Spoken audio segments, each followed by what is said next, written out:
Hello friends, अस्सलाम वालेकुम। Aneek share with you from learn perfumes. आज हम बात करने वाले हैं इंसेंस के बारे में कि इंसेंस क्या होता है। तो अगर मैं इंसेंस की सबसे आसान तरीन डेफिनेशन करूँ तो वो कुछ इस तरह से बनती है कि कोई चीज़ जिसको कि आप बर्न करते हैं यानी कि जलाते हैं और उसमें से स्मोक यानी कि धुआं निकलता है और उस धुएं या स्मोक के साथ आपको एक अच्छी फ्रेगनेंस मिलती है तो उसको कहते हैं इंसेंस। ये इसकी सबसे आसान डेफिनेशन पॉसिबल है। अब यहाँ पे एक और चीज़, नॉर्मली इंसेंस को हम एक और जो कॉमनली वर्ड यूज़ होता है वो बकूर है।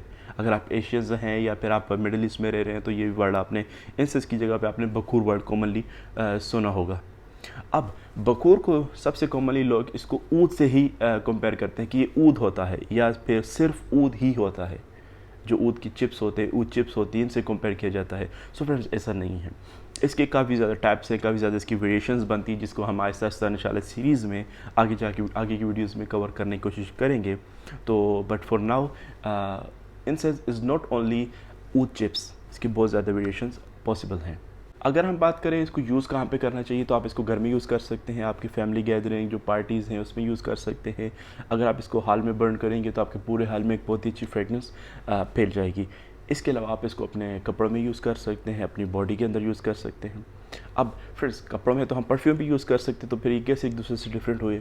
सो फ्रेंड्स, जो परफ्यूम्स होती हैं इसकी जो परफॉर्मेंस होती है वो एज़ कम्पेयर टू इंसेंस काफ़ी कम होती है। अगर हम बात करें कि प्रोजेक्शन की, कहाँ तक वो हमें परफ्यूम प्रोजेक्ट कर रहा है, कहाँ तक उसकी फ्रेगरेंस जा रही है, तो फ्रेगरेंस में परफ्यूम्स में 7-8 फीट 10 फीट मैक्सिमम आप कह सकते हैं, ये बहुत ज़्यादा है। लेकिन अगर आप बात करें इंसेंस की तो ये इसके लिए बहुत ही नॉर्मल है। अब वो लोग जो कि मिडल ईस्ट में रहते हैं या कभी ट्रैवल किया है या पाकिस्तान में भी अगर इंसेंस आपने कभी एक्सपीरियंस किया है, बट यूएई का इसलिए एग्जांपल दे रहा हूँ क्योंकि यहाँ पर अगर किसी भी शॉपिंग मॉल में जाएं स्पेशली, तो वहाँ पे जो परफ्यूम्स स्टॉल्स होते हैं या परफ्यूम शॉप्स होती हैं वो कस्टमर अट्रैक्ट करने के लिए इंसेंस को ऑलवेज़ बर्न करते हैं। तो उसके बर्निंग से उसकी जो फ्रेगरेंस होती है वो आपके लिए 10-15 फीट नहीं बल्कि 50-60-70 फीट तक भी उसकी जो प्रोजेक्शन है वो जाती है। आप वहाँ से भी इसको स्मेल करके वहाँ पे पहुँच सकते हैं। It's all depending on the quality, but इसकी रेंज काफ़ी ज़्यादा होती है, तो इसलिए इसको कपड़ों में भी यूज़ किया जाता है। अब इंसेंस जो होता है ये आपका मेडिकल में भी काफ़ी ज़्यादा यूज़ होता है। मेडिकल में इसका यूज़ माइंड रिलैक्सेशन, डिप्रेशन और रिलैक्सेशन के लिए होता है। तो लेकिन इसके लिए भी कुछ लोग इसके ऑपोजिट भी बात करते हैं, क्योंकि इसमें स्मोक होता है कि वो आप जब इनहेल कर दें तो आपके लंग्स को प्रॉब्लम हो सकती है उससे। तो इसके अंदर इसके दो पर्सपेक्टिव्स हैं, बट आई थिंक ये रिलैक्सेशन के लिए यूज़ हो सकता है। इट्स ऑल माई एक्सपीरियंस, मैं अपने एक्सपीरियंस से बात कर रहा हूँ जिसके दो पर्सपेक्टिव्स मैंने आपको क्लियर बता दिए। तो आई थिंक आप इसको यूज़ कर सकते हैं क्योंकि इसका स्मोक, जो पहली रीज़न इसका जो स्मोक है वो वाइट होता है, नॉट ब्लैक।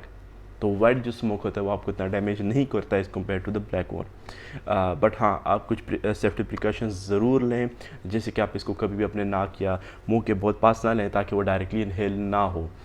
इसके अलावा अगर आप किसी गैदरिंग में यूज़ कर रहे हैं तो थोड़ा बिल्कुल पास नहीं बल्कि थोड़ा सा दूर रखें, एंड डोंट वरी, आपको इसकी फ्रेगरेंस काफ़ी दूर से भी आएगी।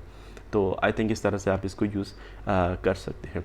इसके अलावा जो इंसेंस है इसका रिलीजियस प्रैक्टिसेस में भी काफ़ी ज़्यादा यूज़ है, इन ऑल रिलीजियस।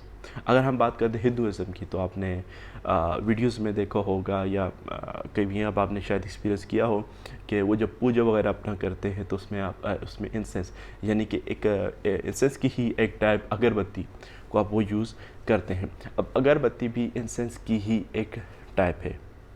वो किस तरह से टाइप बनती है वो भी हम आके जाके आपको एक्सप्लेन करने वाले हैं, बट वो इसी की ही एक कैटेगरी है।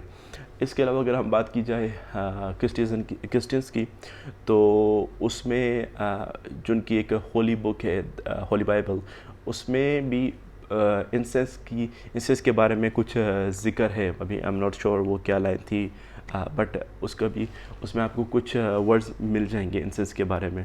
इसके अलावा अगर हम अपने इस्लाम की बात की जाए तो खुशबुओं से तो हमारे इस्लाम का एक बहुत ही गहरा ताल्लुक़ है। काफ़ी ज़्यादा ताकीद की गई है स्पेशली ऑन फ्राइडे कि आप फ्रेगरेंस यूज़ करें, अतर यूज़ करें। तो जो इंसेंस है यह भी एक खुशबू होती है, तो इसका भी यूज़ काफ़ी अच्छा है। इसके अलावा बुद्धिस्ट जो हैं वो भी काफ़ी यूज़ करते हैं इसको अपने रिलीजियस प्रैक्टिसेस में। तो रिलीजियस हिसाब से काफ़ी ज़्यादा इसको यूज़ किया जाता है। अगर हम इसकी क्लासिफिकेशन करें तो इसकी मेन दो क्लासिफिकेशन पॉसिबल हैं।